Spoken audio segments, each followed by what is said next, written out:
Beautiful like diamonds in the sky. Palms rise to the universe as we moonshine and Mali. Feel the warmth, we'll never die. We're like diamonds in the sky. You're a shooting star, I see. A vision of ecstasy. When you hold me, I'm alive. We're like diamonds in the sky. Hello and welcome to the Riri Gone Wild show. What a couple of weeks it has been. Wish me luck, everyone. I'm actually entering into the gaming world. I recently bought some Rome, joined House of Moonsama. I bought myself a Moonsama NFT. I'm going to try my hand at Minecraft. So we'll see how that goes. But it looks like Donnie has built quite the detailed metaverse on Moon River Kusama. So last time we had the CTO, dev, and co-founder of Remark, Riri, on the show. And I have a ton of really exciting things to share with you next week on my Twitter. But today we have two crypto legends that enjoy sand, the sun, and all things crypto. So please welcome the amazing Mad Crypto and Shiney D. Hello, Riri. Hi, how are you? Good. Thanks for the invite, and I'm very excited to be here and talk a little bit about crypto and the Sama ecosystem. Yes, me too. I'm happy to have you. We are waiting. Where is Shiney D? I don't know. He's always late. He's always late. Yes, that's okay. We'll just we'll hang out. I like this. We'll see. We'll see if he shows up. Yeah, absolutely. So where are you from, Mad? I'm actually originally from Mexico City. And nice. That's why I'm pretty close to Tulum and spent some time here. That's awesome. So how far away are you from Tulum? That must have been how you went to go see Shiney then. It wasn't a long trip for you. Yeah, well, it's like a 2-hour flight, but actually the first time with Shiney, I was in Lisbon. There was some conference there for crypto. There was like the Ethereum, the Solana, the NEAR conference, the Cosmos conference. And right after it finished, Shiney talked to me and then I like showed up there. That's amazing. Oh my gosh, that's so much fun. I know I was watching your guys' adventures from over here in what feels like the Arctic. Cold. I bought a new parka. I've got boots. I've been shoveling my driveway. It's been so crazy. I bet it's a harsh winter, but you're always welcome here in Mexico, in Tulum. We're growing a pretty big crypto community, so it's starting to get really good.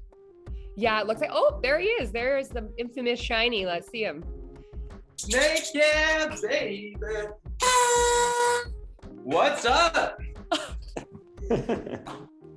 What's up, Shiney? How you guys doing?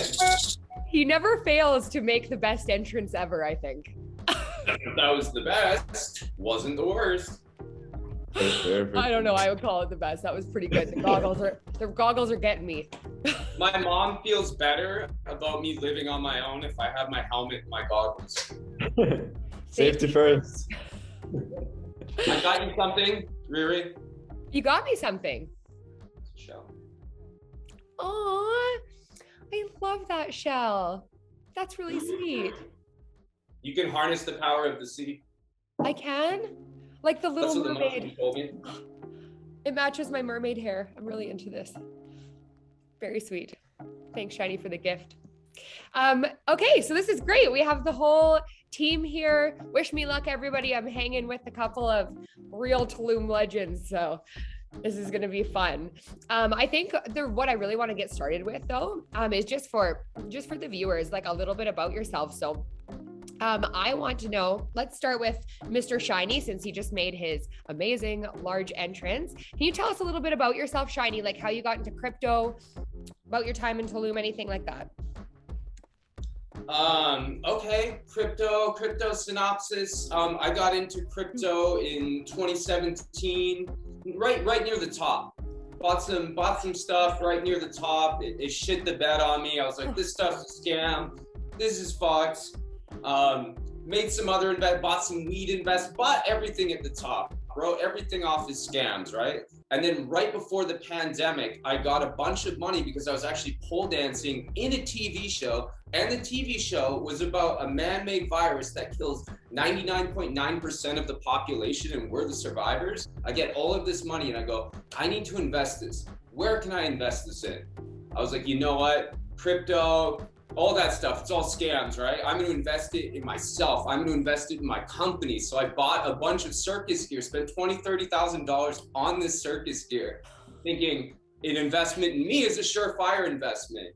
And then COVID hits and I get completely out of work because I was a live performer for 98% of my money. That all came from live performance via stripping, via kids shows, different costumes, don't ask, via street shows. Everything fell apart, everything went off the hinges. And then a friend of mine, I saw him on Instagram and he was posting pictures and videos of him doing circus in Playa del Carmen. I called him up, I was depressed, I was lost, I was hopeless. And he said, if you come down here, I can get you a gig. I said, when's the gig? He said on Saturday. It was Tuesday. I was like, all right. So I packed up my life. I left everything behind thinking I was just gonna go for 2 weeks to Mexico. And then all of a sudden it's a year later, one deportation, and I still haven't left. And after about 3 or 4 months in Tulum, I discovered the Tulum Crypto Club. A month or two later, I became the Crypto Club MC. Now my life has taken a completely different trajectory. And crypto is all I want to do. It's what I'm obsessed with and it's what I'm passionate about, but everything had to fall apart first before it could get better. So that's my cryptos. That's the Shiney story. Wow, speechless. You have really been through a lot, Shine. And you know what? I think there's something to be said too about, you know, really taking a minute to reevaluate and change your life. You bring such great energy to the whole ecosystem, I would say. I hope. And Matt, do you want to tell us a little bit about yourself? For sure. Yeah. Quick overview of my crypto life. First, I heard about Bitcoin in 2011. I was actually living in Colorado at the moment, but I completely ignored it. And 4 or 5 years later, in 2016, end of 2016, I was like in my last semester in the university, and a teacher of mine started talking about Bitcoin, and I had like a flashback, remembering about that. I heard about that like a few years ago, and I've been missing all this run that has been going up. So I was like, I cannot miss this again, and started like. First I bought, like really attracted to the price movements, but I started like reading about it more and more and more, and like it just like I became obsessed with it and pretty much started to like put all my energy in there. It made a lot of sense for me because I did some online businesses like sales and stuff, and I knew like how slow things like PayPal or in Mexico Mercado Libre, that they took time to process the payments, at least like 3 to 4 days, and you couldn't like use the actual money. And also like I worked in a couple of financial institutions. I was an intern there, and like it like just clicked a lot, sending international transactions, like holding money digitally on your own custody and stuff like that. So I like became obsessed, and like I was there like 2017 on the bull run, very focused more on Bitcoin, but like more at the end, I started to get more into altcoins and started to discover like Ethereum and all that stuff, and just like became completely obsessed and been doing it every day since 2016 November, somewhere there. And yeah, like in 2019, early 2019, I was like, I want to get involved more than just like buying and holding. And I saw a lot of information in English, but I knew there was like a big market, and in Spanish that didn't have any information. There were many scams there. So I like decided to create a YouTube channel to like get into a community. And like since 2019, I started like creating YouTube channels and educating people and stuff like that, and sharing my journey pretty much. You've made a huge mark in this world too. Actually, I was kind of gonna mention this a bit later, but I did an Who's Your Favorite Influencer challenge, and your name came up so many times. Like, definitely your following base, they're huge fans. Like, I think definitely you have a lot of people that really appreciate your work in this space. So it's pretty incredible, your journey, but we're happy you made that journey. Yeah, for sure. And I'm glad I have helped people, of course. Like, I try to focus on top quality, or what I think is top quality. You can see some signs in projects like where the quality goes. And yeah, luckily I know I have helped people make some money and change maybe some lives. So I'm grateful for that. And I'm really glad. I really like the community, the crypto community, and meeting people like yourself, Shiney, and other people, thanks to the crypto ecosystem, has been amazing for me. Yeah, I agree. That's one of my favorite parts too, I think. Well, he sleeps well at night. He's changing lives. I love that. Yeah.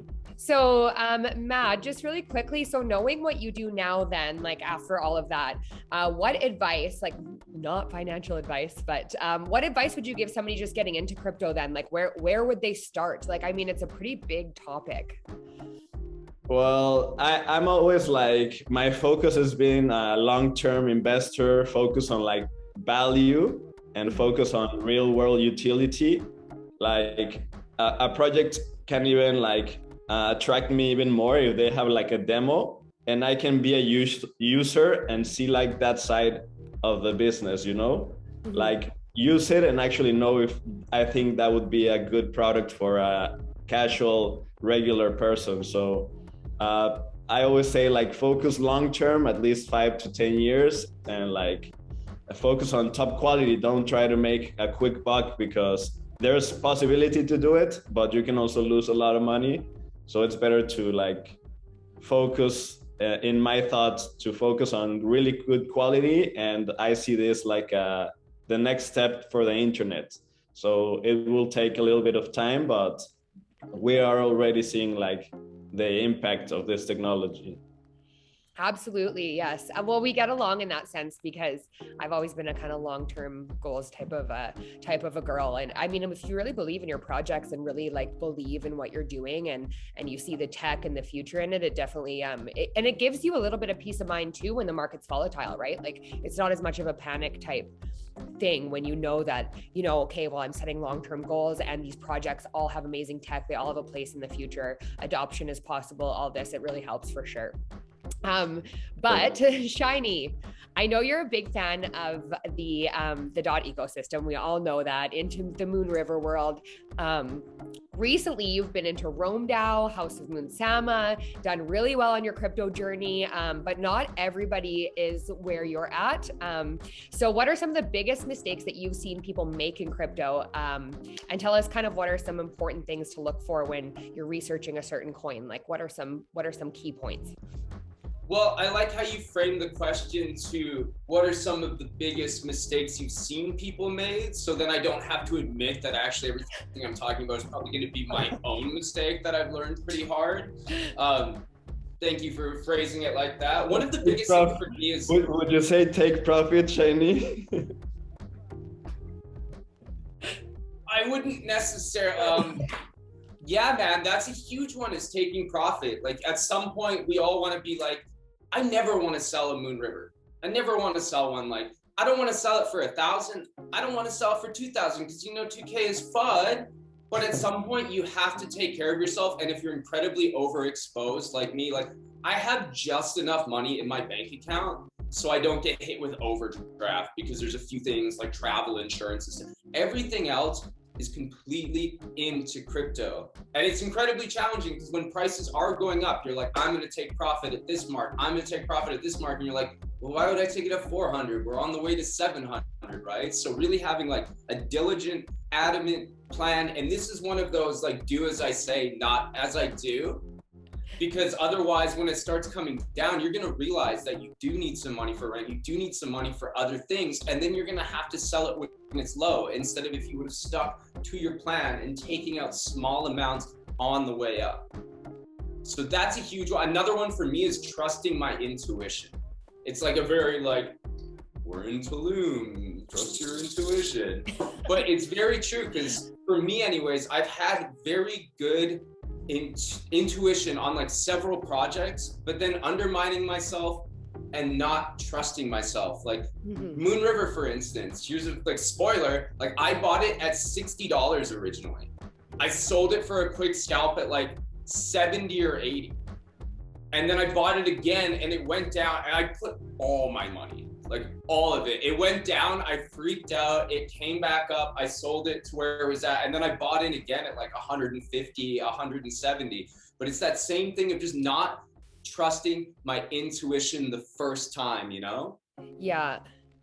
No, I hear that. It's We might have to it's edit really that. easy to lose sight, I think. Like, you know, sometimes definitely if you haven't, that's why honestly too, like I like to write out my plans. Like it's nice to see a visual of like, okay, like, you know, you want to act quickly and you kind of just like, look, you're like, okay, no, these are my goals. I wrote them down. I'm going to stick to them. Like definitely, I think like the intuition thing can be hard. And especially when you're watching charts every day, because it really kind of eats away at your brain and you're like, wait, should I move? Should I do something? But I think it's really important to choose a strategy and really stick to that strategy, because otherwise you kind of lose sight over time, right? Yeah, and I think actually it's important to know on what you're investing to, and like know the vision for the long term, and that will make you like more chill, you know? Because if you're buying something that you don't even know what it is and you just see it going down, you're more likely to sell than if you know where it's going and if it's advancing, the technology is moving and adoption is moving. Yeah, do your own research, right? Sorry, Shiney, go ahead. And that's kind of what happened on Moon River, because I hadn't looked into it already. I had no idea. I just had some friends, you know, I had friends that kind of like knew Donnie and stuff, or like knew him on the internet, and they were saying, hey, this guy's like really saying this is a good pick. So I had gotten some money. It wasn't even my money. A friend had given me like 5 or 6 grand to invest. I had done none of my own research. I stayed up late, I bought it. And then like you said, because I hadn't dug into it and because I hadn't realized the full potential of Moon River, like the most undervalued L1 in the entire crypto sphere, built on the world's first ever layer 0 meta protocol, I didn't know these things. So when it went down, I was like, fuck, I have no idea what I'm doing here. Yeah, it is definitely like that for sure. And I mean, that's why like you hear constantly, do your own research. But I think there's a point where you have to really like decide like what is doing your own research. Like, you know, it's really a deep dive. Like you have to really, really, really understand it. And I mean, that's something I've learned too, kind of. You just really have to like every aspect of it. The more you know, the better. Well, and I did some trading courses as well in the summer. And in the trading courses, you have to have all of these trading strategies and rules. Like I'm never going to invest more than 5%. You know, I'm not going to invest unless I've like done breath work first. You have all these things, but crypto doesn't really care about your rules sometimes. So you have to really know when you can break the rules and when you can't, because you know, a lot of the way people get ahead is when they find these unicorns like Rome, like Moon River, like Remark, whatever it is, and they realize now's the time. You kind of have to go all in. So you have to know, you have to make rules, but then you also have to know when you can break those rules. But we all start somewhere, I think, ultimately. And I mean, what it's really all about is adoption in the end. Lots of new people entering into the market every day. As time goes on, we're seeing more and more adoption. So crypto is really becoming a household word, and more. I'm noticing it more and more. So it wasn't that long ago that you didn't really hear much about crypto at all, especially in like your surroundings and society. And now it's common to hear people in public kind of talk about like altcoins and NFTs and Metaverse. Like it's quite crazy to see it all come to light. But Mad, where do you think we are headed in terms of adoption? Like, do you think full adoption is in the near future? And if you do, why? Full no, but we're definitely in the part where like the pop culture, I think it's like crypto's reaching that, and it's thanks a lot for NFTs actually and gaming, because it's more entertainment and not like financial like numbers. So I think that's a big thing that has attracted more people, because many, like most of the people don't focus on numbers, financial, like all that stuff. But everyone watches TV or looks at Instagram or is looking for some kind of entertainment. So that's why I think like NFTs and gaming definitely are bringing them into crypto. And the cool thing is like with things like play to earn, they can like win tokens playing, and then they can change that for any other token. And I started getting into DeFi after playing. So it's like a gateway, I think, for crypto, that kind of things. But I think we're still pretty early. Like if you are in Twitter, in crypto Twitter, and like in like some certain areas of the world, maybe you will hear some people talking about crypto. But if you just go to a regular guy in the streets, they will probably say like, what's that? And it sometimes sounds like we're advancing a lot, but I think we're still pretty early. But in the stages of mass adoption, definitely, thanks to like Adidas, Nike coming in, Coca-Cola, like a bunch of really big brands are getting in, and that's gonna be like, that's the sign, it's already here and it's not leaving anywhere. They're already too deep to go out. Yay, let's go. I love that. Yeah, We're getting somewhere with this. Shiney, what's your take on this? Well, yeah, like he said, it's easy to forget how early we are, especially when you're kind of insulated within your own echo chamber. Like literally in Tulum, here's an example. I saw somebody's motorcycle at the beach and I was like, that's a sick motorcycle, dude. And he's like, Solana. So that's kind of the vibes down here, is everyone's so into crypto. You know, he was, of course, the nice motorcycle is due to some centralized shitcoin, but that's besides the point. That's besides the point. Like, he just said it like, of course I knew what that was, you know? So all of my friends here are into crypto. So when you have friends that are into crypto and they've been into crypto for 3 years, 5 years, it seems like you're very, very late. But at the same time, like you said, we're so early, like with crypto.com, like sponsoring UFC, like there's just more and more mass adoptions, like Polygon's teaming up with the NFL to do NFTs in their tickets. Like this is full, like Visa's buying CryptoPunks. Like this is it. Like, I don't know, there's got to be some level of bubble somewhere at some point that's gonna correct. But in terms of like the genie being let out of the bottle, like it's fucking happening. We're ripping and we're roaring, baby. Yeah, that's so true. I actually was in a coffee shop a while ago and I heard behind me some gentlemen talking about staking, and I just was like, oh my gosh, so crazy. Like just at a random Starbucks lineup, and I was like, this is happening. Like it's nuts. That's kind of terrifying though at the same time, right? It's kind of terrifying. You're like, oh boy, guy behind me in Starbucks talking about staking. Maybe I should take a little bit of profit. I know, I hear you. I hear you there. I definitely remember in 2017 towards the top that I would hear conversations of random people talking about XRP or something like that.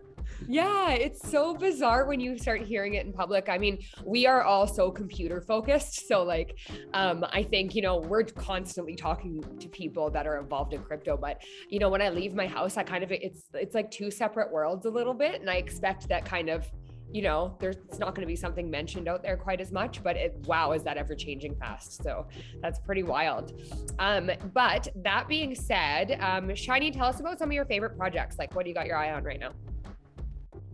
Well, obviously Moon River is like my shit, obviously. But the project that I'm most bullish and stoked and fucking amped on is Rome right now. Like I am heavily degenning into Rome. Like I looked at today at how many different times I bought it. I was like, wow, I feel like there's an intuition on this. Like Rome piqued my radar. I remember seeing like the white paper stuff. Unfortunately, I didn't get in the white paper. People who got into the white paper, their lives completely got changed. Like they got Rome at $20 a coin for like a $1,500 allocation. So they're just immediately like, there's so many, one opportunity in crypto can just change everything. So I was going into Rome at the starting, and I was buying it for $1,000, $1,200, $1,500. I got fucking wrecked. I got wrecked on it, but then it went down. It was a project I believed in, so I kept buying more to bring my average down. I bought it at $300. I bought it at $200. It went to $160. I didn't fucking touch it. I was terrified at that point, but it went back up, and just due to the incredible APY and community and how this is catching on, like I'm in profit on that, regardless of me buying it so high at the top. And I think that just what they're doing is so incredibly unique with the way they're gamifying this, was it MMO APY? Is that what they call it? Line. I just think it's so unique and so incredible, and their ambitions are so huge and their community is so big. Like if they actually pull off being a reserve currency for Polkadot and Kusama, as well as providing liquidity to new projects starting up on Moon River and Moonbeam, if they can pull that off, the people that got in early, like this could be a real game changer. But again, it links back to like, I need a profit-taking strategy because anything could happen in this market at any point, and I'm not rich. Like I can't afford to hold all of my tokens. Like if everything drops, like I do need some. You know what? Fuck it. We'll go down with the ship if it happens. Like the Titanic playing the violin. I'll just go back to stripping. We figured it out. Carnage for food in Moonsama Donnyverse. Yeah, I just bought a Moonsama actually last night. That's funny. I bought one 2 days ago. We're all jumping in there real quick. Matt, I know you often. Oh, sorry. Go ahead. Yeah. There's some like inside alpha about airdrops and things coming up, and I just think this project has an enormous amount of potential. So in terms of projects I'm bullish on, long-winded answer, we might have to edit this, Moonsama and Rome. No, definitely. I don't know if that needs to be edited. I really liked it. That was great. I mean, yeah, we are all, I mean, the cool thing about this chat is the three of us are actually bullish on a lot of the same projects. So that's kind of fun too. But Matt, I know you often tweet, you've got quite a bit of Moonbeam, Moon River type tweets on your feed as well. But what are some of your favorite picks right now? And like, what do you have your eye on for like the future, like the next year, kind of 2022 type stuff? Well, definitely, like you said, Moonbeam, Moon River. Like I got hyped about the project pretty early, and tried to get involved and became an ambassador actually for the team. So help spread out the word, especially in the Spanish-speaking community. And definitely think like the EVM has been a big winner this year. Like it's like this crypto standard pretty much right now. So it's definitely a big use case for both Polkadot and Kusama. And those are definitely also like tokens I'm really hyped up about because they are like pretty much like money printers. You can use them to like stake on crowd loans and just get rewards and you never lose them. So I think that's amazing. I actually like, I didn't get really early on Ethereum. So when I learned about Polkadot, I loved it, and I was lucky enough to like get into the last public sale they made on 2020. So that's when I like really went into it and like saw the potential. But I'm really a multi-chain guy. I'm really like I'm not a maxi on any ecosystem, but I'm definitely excited for substrate-based chains because, like I said, like EVM is the standard and that's amazing as well, but I think we need something above that too. Like transfers like with Polkadot and Kusama are really, really, really quick. But when you put like a transfer on Moon River or Moonbeam, it's slower because of the EVM compatibility. So definitely I want to see speed. And that's what I think has done pretty well Solana, even though like we all know it's centralized stuff like that. We all know that, but we need something like that speed, but decentralized. So that's why I'm really hyped on Substrate, because I think that standard with chains is working a lot and it's really, really quick. Like the user experience, like I said early on, that's what, for an investment side, I think that's a really good point to look at. So speed, users like Web2 users are looking for speed. They don't want to wait more than they wait for the page to load. So I think speed definitely is something I'm looking for, and that's what I found in Substrate, for example. Yeah. Yeah, I'm also into the Cosmos ecosystem too. one of the chains I most love about that ecosystem is Secret Network, because I think like Ethereum is just like a monitoring tool pretty much, and everyone can see everything. They can see the balance of which wallet is holding which NFT. It's all like super, super easy to monitor. So I'm really big into smart contracts with privacy, and that's what Secret Network provides. And I'm really hyped about those solutions. And also I'm really a big proponent of like Monero too, because also that's something that's a little bit bad about Bitcoin. It's not as fungible as Monero, for example, right? And Secret Network guys already built a bridge for Monero to get into Secret Network. And like it's a really cool ecosystem. I think privacy could be a really big focus sometime soon, when people start to find out a little bit about how easy they're just putting out data that can be like accessed by anyone, anytime. And there's like monitoring companies like CipherTrace and stuff like that are getting billion-dollar valuations. So the like balance about that, of those valuations, I think it's privacy tools like Secret Network and private smart contracts that help avoid many things like front running also in indexes, for example, and stuff like that. So I think that's going to be really cool to see. I actually really agree with you about the whole privacy and safety thing for sure. Like, I think I've been doing a lot of research and been investing in Kilt now for a little while. And I just think it's so important in the digitalized identity. You don't really realize when you're entering information really in anything, like how that's being used, and the monopolies and companies and corporations that are using that information. And then also, you know, you look at things like hacking and like there's just so many aspects of it, and it's so needed. Like, I feel like this is something we've needed for like a really long time. So that's all. And the blockchain is there forever, all the data. So if they're not able to use it now, they will use it in a later stage when they get the technology to like get the data in like sets and like read it on a way that we can benefit, you know. And Picasso and Composable also are really good projects I'm looking forward to, like tools for devs and stuff like that, to be able to build quicker. I think that's gonna be really huge. That's like easier tools for devs, like no coding tools for building smart contracts, stuff like that. I think that focus is really good because it will allow almost anyone to build a dApp as easy as building a web page in a platform like Wix. And that's gonna be like more democratized coding, and that will be able to like explode how many like dApps are able to exist, and will like be able to push the infinity pretty much. Yeah, no kidding.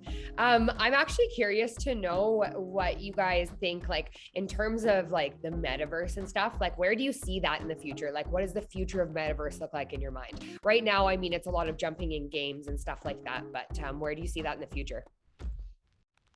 Well, I see like there's a metaverse coming out every second pretty much. So I think that's definitely, it's gonna be, a metaverse is gonna be like the 2.0 version of a Facebook fan page, but it's like more interactive, I think. But there's gonna be like the main metaverses, I think, like Decentraland, for example, that Decentraland has like already like Sotheby's has a land there, Binance has a land there, and it's gonna be like the most traffic of the metaverse. But I also think like metaverse can be built for communities, like the Back Hunters or the Dotsama metaverse or whatever.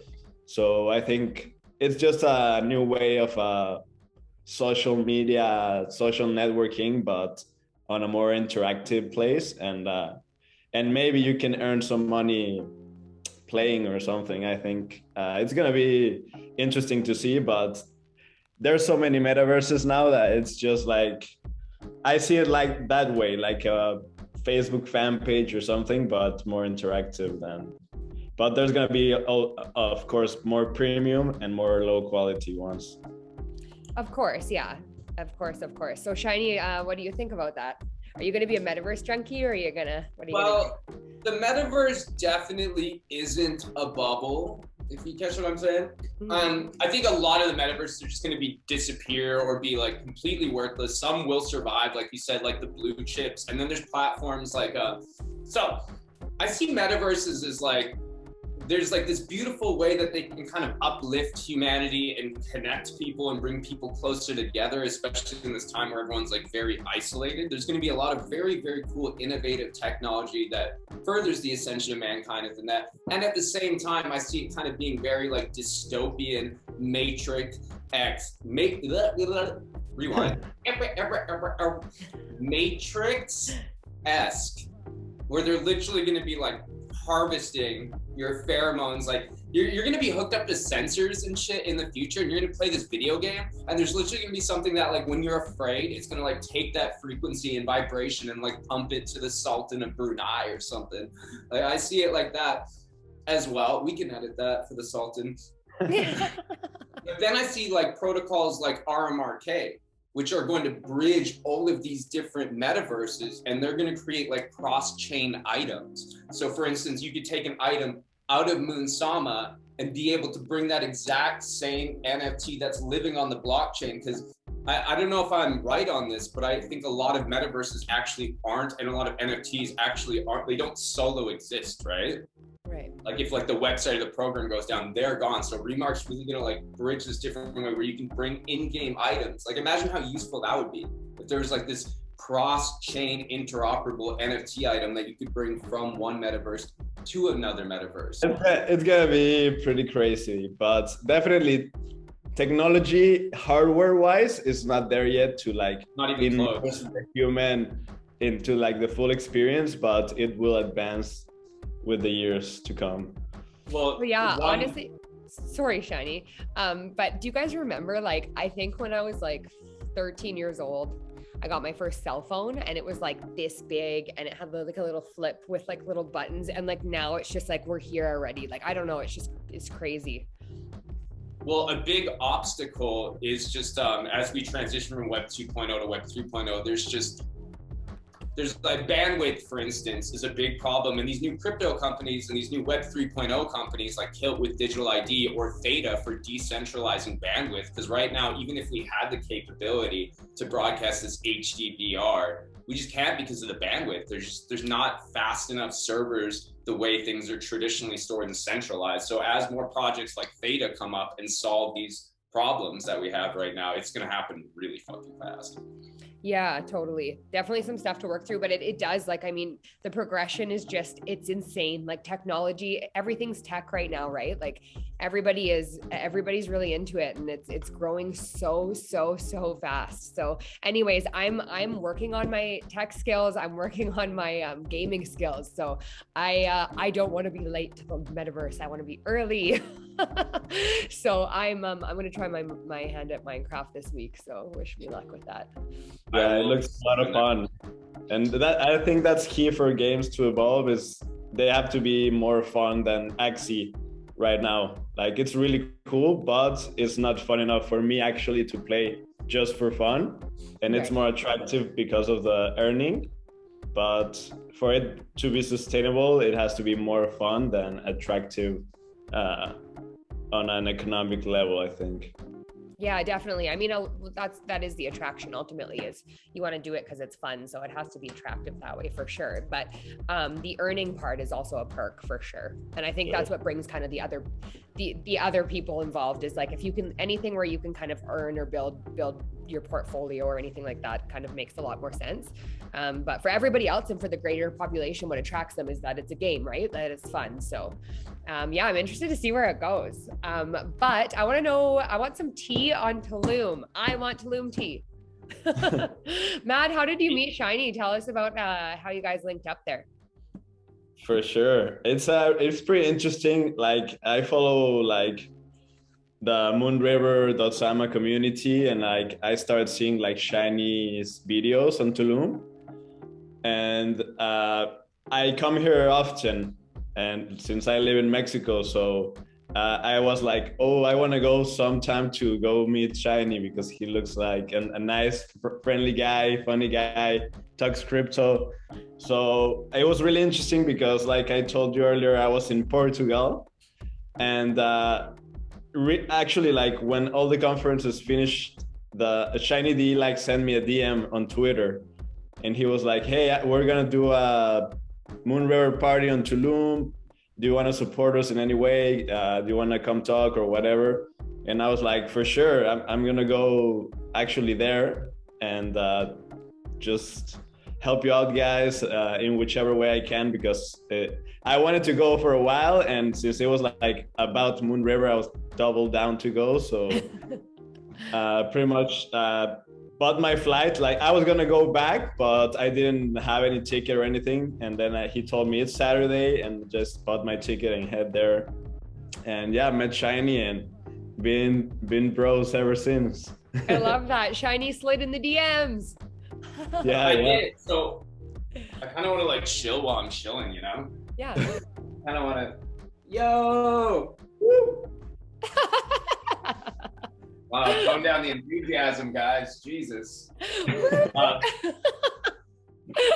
So I went onto the Moon River Network page, and I went down to see who they were following. I think it was Moon River, or maybe it was Moonbeam, one of them. I went down to see who they were following, and they're not following many people. Not following me yet. Neither is Derek Yu. He was on my show. Big deal, whatever. So I looked to see who they were following, and they were following him. And then he was following. They only followed a couple of people, so it was kind of prestigious. Like you and like a couple other people are the only like real people accounts that they're following. And it just so happened that he was following me as well. So I slid and sleuthed into those DMs, and I just said, "Hey man, we're throwing this party. Is there any way you can support?" I was thinking like, he's like, "Yeah man, maybe I'll send you like a couple t-shirts or something." I was like, "Perfect, dude." It was late notice, a couple days or something, or a week. So I was like, "Hey, however you can support it." And then he messaged me like 2 or 3 days later, and he's like, "I'm on an airplane and I have money for entertainment." Great. Like, yeah. I was gonna send him Moonbeam t-shirts, but he was like, "Nah, that's blasphemy. This is a Moon River party." That's I blasphemy. still want one. Nice. Yeah, I still yeah. want one. Yeah, That's yeah. so Well, awesome. I'll get it to you. Yeah. So what are like, Shiny, you've just been doing so much work there in Tulum, like between the Crypto Club and these big events. So what are your plans for like these big 2K is FUD giant events? Like you have dancers, I mean, you have fire shows, you have speakers. We saw Derek Yu pop up there on the screen at your event. So what are you thinking for future plans? Is this going to continue?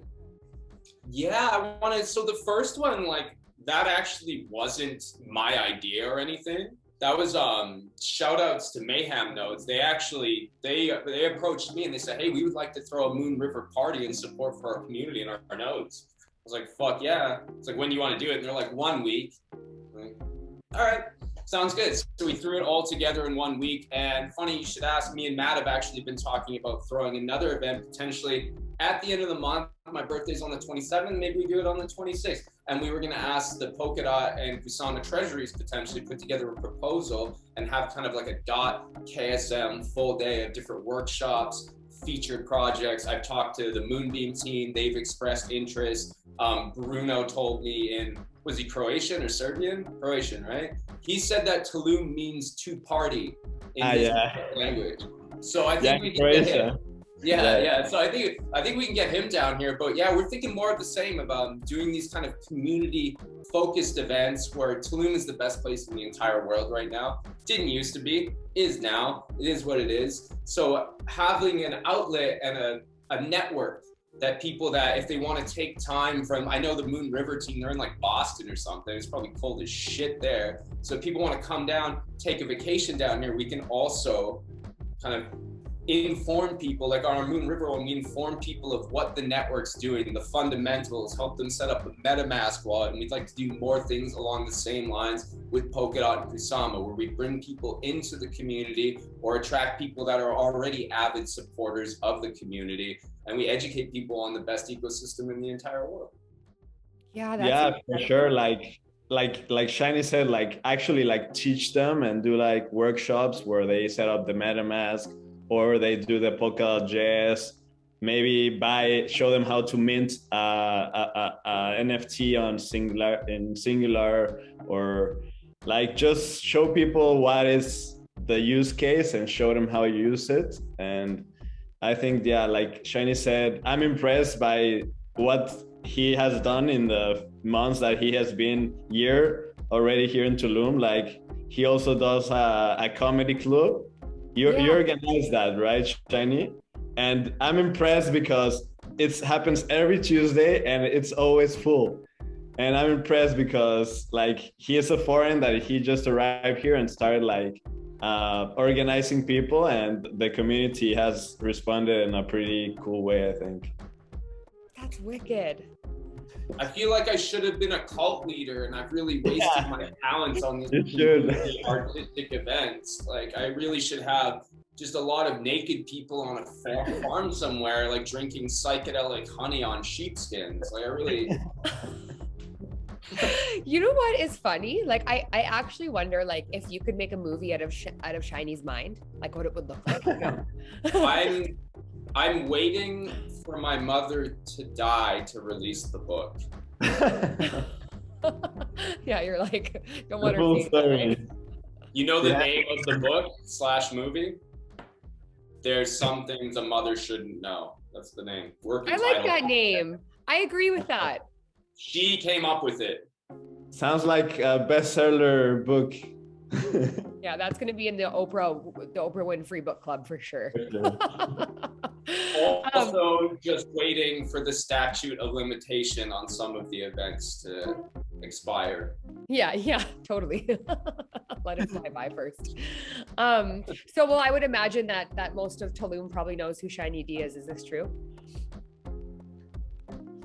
I wouldn't. Dude, you leave me hanging there. Most of the people. I'm like a D-list celebrity. Yeah. Yeah, I would imagine so. I mean, Tulum's not all that big, really. It's not, but there's a very, very large transient population. Like I have a big problem with remembering people because I host 2 weekly events. So I meet a ton of influxing people, and people will leave and then they'll come back 4 months later. They're like, you don't remember me? I'm like, what are you talking about? They're like, you sold me ketamine on jumping still dressed as a fawn. Like, don't you remember that? That was a long time ago. Let's edit that out. I'm editing none of this out. Edit it out. Don't make Riri work. Yeah, we're gonna have to put a disclaimer on this one for sure. Not for kids, must be over 19. Allegedly fictional stories. Allegedly. Okay. That's hilarious. Well, I just want to know, okay, last thing I want to know is who, like, Mad, who are you outside of all this? Like, I know that it takes up a good portion of time. When you're in this, you're kind of in it 24 hours a day, but like, what do you do other than this? Well, I like to travel a lot. I actually came back from skiing, and I spent some time in Colorado, so that's nice. And I also went to Canada actually to ski also. So that's like my favorite sport, but been obsessed a lot in the computer with the pandemic because many gyms are closed or they make you use a stupid face mask to do workouts. So outside of that, that's what I do. And I build projects. I actually have a webpage called Cripto.com, everything about crypto.com. And I'm trying to make it like some guides and some news and like a really complete one-stop shop for information about crypto and like everything free for the community. And I'm also working on another project. It's with crypto, but I actually I'm into real estate, but was more before crypto. And I'm actually right now building a development in the Pacific coast of Mexico, near to an airport city called Ixtapa. And I'm trying to I'm gonna do an NFT and try to tokenize one of the units, and people will receive like airdrops of night stays. and can like redeem it to stay in the place. And it's a really popular like surfing spot actually. So I think that's gonna be really cool. That's another one of the activities I like. It's like surfing. I'm not like super pro, but I love it. And I'm trying to build that community. Maybe make it the next crypto beach, similar to a Bitcoin beach in El Salvador. Yeah, Shiney, you're gonna have to work hard. They're gonna go over to Mad's Crypto Beach. No, we're gonna ship Shiney there. Don't worry. I'm gonna go. I love surfing. I'll go to Matt's Crypto Beach. Like Tulum's very, very interesting because I think it's the best place to be in the world right now. It has the best community I've ever had. Like the crypto community, it's not just like a community and it sounds corny and they're not just friends. Like it truly is this sense of family. So for that reason entirely, and the beach is beautiful here and there's a lot going on. It's incredible for networking. There's a lot I don't like about Tulum as well. But as far as just having crypto and community and support, I've never felt so. Like when I went to jail, the whole crypto club, they rescued me. It was a full crypto rescue. So I would like to go to Matt's thing, but only if he promises to bail me out of jail, because I won't have that support if I go to his fucking beach. That's the utility of one of the NFTs that gets you in there. Exactly. Exactly.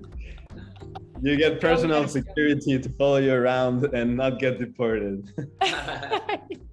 Just give me a visa. It's a ticket. You just give it to the cops and they let you go. It's like, You buy yourself time. Oh my God, Matt, can you imagine getting pulled over by the police here and trying to show them an NFT? And No. it's like, oh, you're going to jail. Yeah. Unless the NFT is like written on a 500 peso note, I think you're fine. Yeah, like Shiney said, there's a lot of tribes in Tulum. There's like the yoga hippie guys. There's like the really hardcore party electronic party guys, and there's like the crypto, and like that's like more like the ambience I like more chill and like talking about like useful stuff and like talking crypto and just sharing information. But there's all types of tribes here and entertainment for everyone, so it's definitely an interesting place like where people meet from all over the world. So it's definitely cool. But yeah, a lot of tourists, definitely. And like Shiny said, there's a bunch of people that just come and go and not stay longer times, Yeah, Tulum, it ultimately just doesn't have the infrastructure for what's been created here. And there's been a massive boom due to the pandemic because people, like the way I ended up in Tulum is I looked, where in the world can you go right now without restrictions, without quarantine? And so there's been even like Tulum was a small fishing village like a few years ago. And now it is this giant worldwide international like party and spirituality destination. So there's not the infrastructure for what's being created, and there's no sign of slowing down at all. So Tulum's awesome right now due to the sustainability. Do I see like a long-term future here? I'm not sure. I'm really not sure. Yeah. Well, it's been so good talking to you, gentlemen. I don't really have too many more questions for you. So is there any closing remarks or anything you'd like to say? 2K is fun. Yes, there you go. I love that. Financial advice, buy a Moon Sama, even if you have to sell kidneys or your mom's house, just buy an NFT for 10 grand, 20 grand, I don't care, get it. Get into Rome too, why not? Make your whole portfolio Rome and Moon Sama and get some Moon River in there too, right? High risk, high reward, let's go, baby. We can for sure. And I will add that do your own research and just trust your instinct, like Shiny said. Thank you for adding that after that full disclosure to absolutely buy all these things. No. I said it at the crypto meeting the other day. I'm like, I shouldn't have to say this is not financial advice, because if you're taking financial advice from somebody that looks like me, that's been into crypto for 7 months, well, that should hold up in court, Your Honor. Yeah. And yesterday they were giving like disclaimers and everything because the market's dumping. So Yeah. they just started doing disclaimers about it's not financial advice. Yeah, everyone's really on that right now for sure. Yeah. Awesome. Well, it's been great having you guys. So much fun hanging out. I got through it. With the legends. So yeah, we will talk next time, but it was nice talking to you guys. Thank you so much for having us. Thank you. You're a shooting star, I see a vision of ecstasy.